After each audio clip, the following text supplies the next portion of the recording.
What's going on? Let's talk about one of the best vampire movies out there, and that is From Dusk Till Dawn. This is directed by Robert Rodriguez and written by Quentin Tarantino. This stars Quentin Tarantino and George Clooney and Harvey uh, Keitel and Salma Hayek and Juliette Lewis. And this movie is about a group of brothers on the run from the police that pick up a couple of hostages as family in their RV, and they flee to Mexico, and they stop at a stripper joint called the Titty Twister, and then they find out that the strippers there are vampires. Let's start with my dislikes.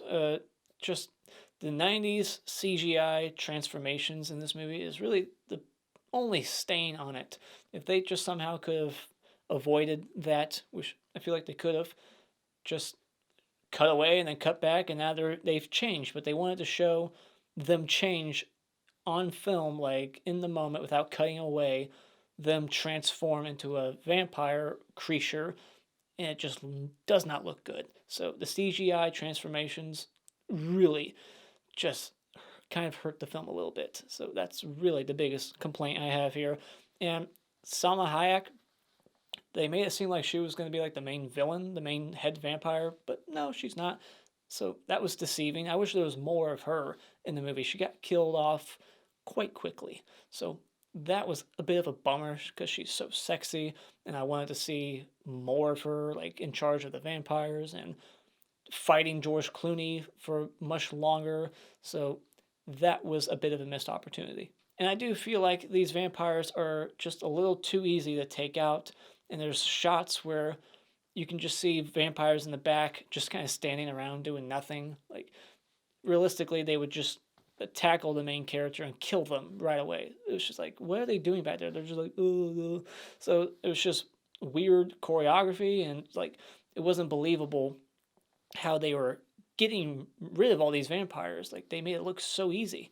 So there should have been more of a struggle, more of a believable fight between our main protagonists and these vampires. And I will say that on rewatch, because you know what's going to happen in the second half, and that's what you're so excited to get to, it makes the first half not as fun. Like, you don't even really want to watch it as much on rewatch. You're just like, let's get to the vampire side of the story instead of watching the criminals on the run road movie. Like, let's get to that stuff. But it's still good because of, George Clooney, some of the performances, the dialogue. I can still watch it. It's not terrible, but it's just the second half is so much better than the first half. But getting into my likes, I like the way the movie opens. It's a good tone setter. I like the dialogue. The dialogue in the whole movie that Tarantino wrote. It's Tarantino-like dialogue. Just characters kind of going on long monologues, and just very genuine and clever. And some of the banter between Richie, played by Tarantino, and his brother, played by George Clooney. Forget his name, but I liked their chemistry together on screen, and I love George Clooney's performance in this movie. He's a badass, and it's just he's got such a fun screen presence. And I like that this movie switches genres unexpectedly in the middle. If you went in blind, if you saw this at the theater in '96, never watched a trailer, I can only imagine how shocking that might have been. Going in, like, it's called From Dusk Till Dawn, I wonder why. And then you get to the Titty Twister bar, and all of a sudden it switches to a different genre of movie. It felt like an action on the run, criminals, thriller movie, and then it turns into a vampire horror movie. And it's like, what the fuck? And a comedy, really, because it's not taking itself very seriously, and I like that too. I don't care for the traditional love story vampire flicks. Like, this is not that. This is, let's just have fun. Let's give this guy a cock gun and call him Sex Machine. You got Tom Savini in this movie, and he's a standout character as well. Love his character. So sad to see him turn into a vampire. And I really like the look of this bar, the Titty Twister. Just the set designs, the way it looks inside, outside, looks very old and ancient for a reason. And, they've been there, these vampires, for centuries, it seems. Just piling bodies in the back and all their trucks and shit. So yeah, just the way it looks inside, it looked really good and unique. A fun setting for a vampire flick at a strip joint. And unlike a lot of horror movies from the 90s, this one has both tons of nudity from all the strippers who are very sexy, but you also got gore in this movie by KMB, who have cameos in the movie, and the stories by Robert Kurtzman, and Nick Nicotero has a little cameo in here, and the gore effects look amazing. When you see like arms getting pulled off, a guy melting, basically any effect in the movie that doesn't involve CGI looks good. And I was shocked to see some characters go. Like, I thought certain characters were going to be safe, but nope. This movie just goes for it. It's like, fuck it. This person's dead. This person's dead. I was like, fuck.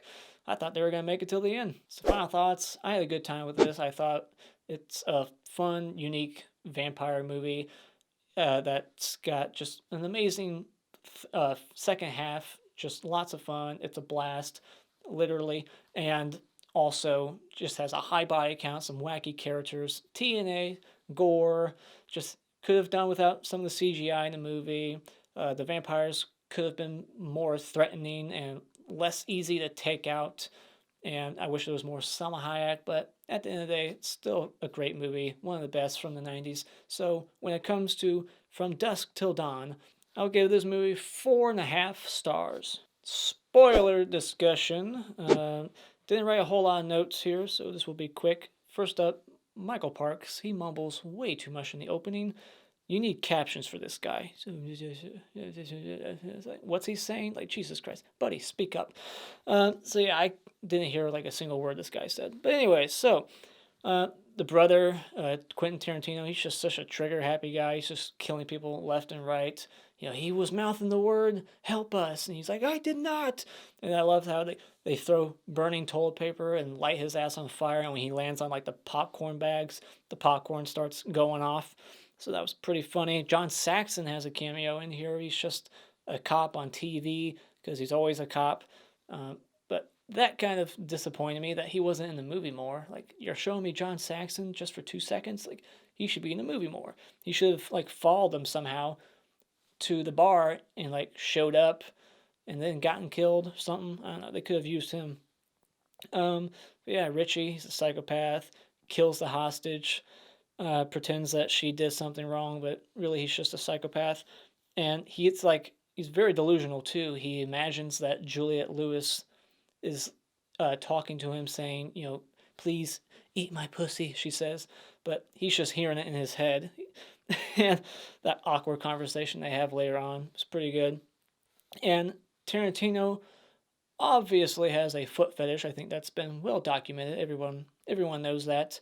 He likes to show feet in all his movies, and now in this movie, he's eating feet, like sucking on toes and shit, and looking at women's feet. He's disgusting. Like, I don't get foot fetishes. Cheech. He plays 3 characters in this movie. He plays the Border Patrol agent.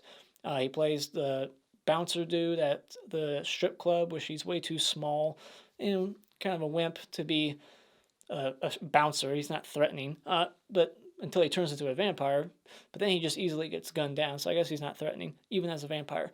But then he also plays the dude at the very end that they were going there to meet. So, but yeah, and Danny Trejo is the bartender, and of course, who doesn't like Cheech's long sales pitch outside the strip club about what's inside the titty twister, his little pitch there. He's like, come on in, pussy lovers, we got white pussy, black pussy, we even got horse pussy, cat pussy. Like, he just goes on and on.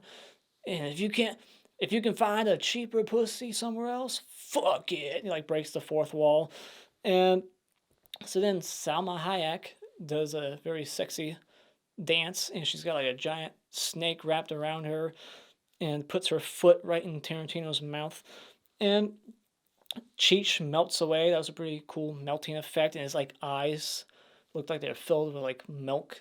Like, I guess it's supposed to be like pus. Just sprays all over Juliette Lewis. And the band, they're like magicians too. They like snap their fingers and just disappear. I'm not sure where they went. They never come back. But the guitars they're playing are corpses. They're playing human body parts, which was just really silly. And I love that they're using limbs and body parts to like plug holes in the wall. and, and then, so Tom Savini gets bit, and then he's keeping quiet about it, which is something that's in all these movies, like zombie movies. They always, they get bit and they stay quiet about it, and they put everybody else at risk because of it. And what's his name? Fred Williamson. He's like giving this really, really long monologue, just very long winded.